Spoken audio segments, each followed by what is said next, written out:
Hey guys, this is Isaac from Contender Bicycles, and today we're going to be teaching you how to measure your bike. Let's say you're about to buy a bike from us, you're going to do a frame-up build, and there's some measurements we want to get for you to make sure that all component sizing is going to be correct.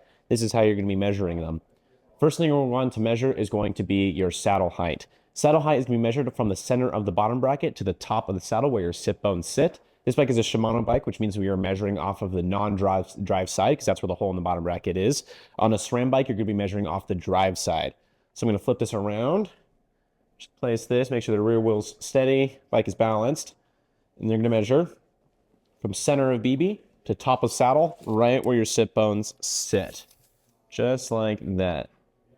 And then this one looks like it's going to be just a hair above 78. And that is going to be your saddle height. Next thing to measure is going to be saddle setback. Saddle setback refers to the measurements from how far the tip of the saddle is behind your bottom bracket. The easy way to do this is to center your bottom bracket on something like this. We are using a piece of plywood balanced for the display purposes, but another really easy place to do this would be on the corner of a wall, because that's perfectly straight up and down. So we're going to place the exact center of the bottom bracket on the corner of our wood here, just like that. And then if you were on the corner of a wall, you just balance it the same way. Once it's centered, you're going to measure from the tip forward and see how far of a distance that is, which in this case looks like 7.5 centimeters. So that distance right there is going to be your saddle setback from the corner of this. Next thing to measure after that is going to be your bar drop. Bar drop refers to how much lower than the saddle is the top of your handlebars. First thing to do with this one is going to be finding out where your saddle is. So another good one for this one would be line saddle up right here with the corner of the wall. Find out exactly where the tip of the saddle is, and I'm going to use a pen to mark it, but you don't have to if obviously mark right there. And then you're going to take the handlebars, move it to the same spot, and then you can see this distance right there is now your saddle to bar drop. Make sure the bike is perfectly level when measuring all this stuff. And so that distance right there is going to be your bar drop. And that should be it for all the measurements off of the frame of the bike itself. Now moving away from the frame and the handlebars, the next thing we're going to be measuring is your handlebar setup. So as far as handlebar measure setup goes, the first thing we're going to want you to measure is going to be your width, which is going to be measured from the center of the hood to center of the hood right there. So you're just going to grab your measuring tape, make sure it's centered on both sides, and pull it forwards. This one is a 40.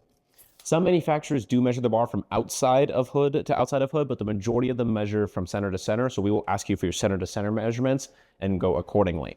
The other thing to measure would be flare. So flare to determine is how far your bars handlewards flare outwards like this, which can add on some extra width. So in this case, we will take the measuring tape, make sure it's centered, drop to drop, and take a look at that. In this case, 44 centimeters. So that is 4 centimeters wider than the top measurement, which means you have an extra 2 centimeters of flare outwards on each side. And the last thing to measure is going to be your actual tip of saddle to center of bar. Something to keep in mind here is you are going to be measuring from tip of the saddle to the center of bar, but you don't want to be measuring just to like the faceplate of the stem, because the faceplate of the stem is not always centered on the bar. Same thing goes for this bike that's on a one-piece bar that kind of curves outward this way a little bit. Make sure you're actually lining up with the center of the physical bar, so looking where that is, and then measuring from there to the tip of the saddle, finding out exactly what that number is right there. And that is going to be tip of saddle to center of bar. The last thing to measure is going to be your crank length. Crank length is just the center of your bottom bracket to the center where the pedal spindle is going to go. That distance right there is crank length. As far as measuring crank length, the easier way to do this is actually just to read the crank. Most cranks will say on the back side of the drive side or non-drive side crank, printed on there what crank length it is. But if it doesn't say it on the crank, you can measure it this way. Just make sure your tape measure is perfectly centered, because they do come in like 2.5 mil increments. So if it's not perfectly centered, it'll be hard to tell. Measure up. And I can see right here that this is 175 millimeters long. That should be everything we need from you to get a bike built up to your exact measurements, or for any measurements we need from you. If there's a measurement that we didn't list in here that you are looking to measure, give us a call and we can walk you through on how to take it. Thank you guys so much.